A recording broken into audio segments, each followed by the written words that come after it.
Kag sa numero 1 sa mga balita, subong adlaw.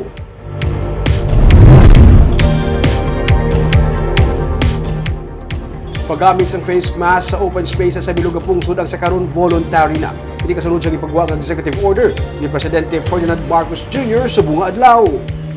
Sa EO nakasaad ang pagtugot sang voluntary nga paggamit sang face mask sa open spaces kag non-crowded areas nga mayara sang maayo nga ventilation.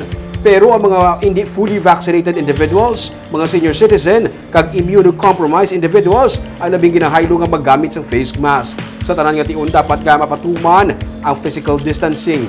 Magapabili naman ang paggamit sang face mask sa indoor private o kon public establishment. Lakip na ang public transportation ayhan sa eroplano, barko, bus o kon jeep kasubong man sa outdoor settings kung saan hindi mapabili ng physical distancing. Ang minimum public health standards ang padayon naman nga ipatuman.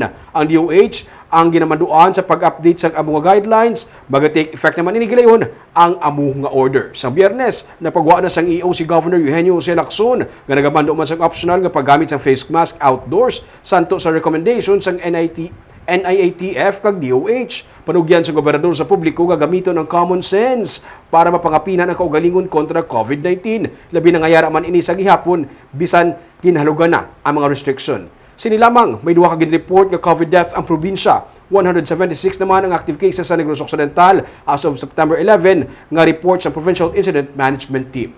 I mean, let's still use common sense, no?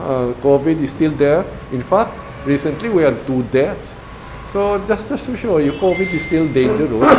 And so we still have to protect ourselves. And I think after Mascara, we've already announced that Panaad will happen.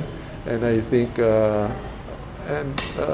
all other LGU festivals will also happen. Then, again, we'll just have to take care of ourselves.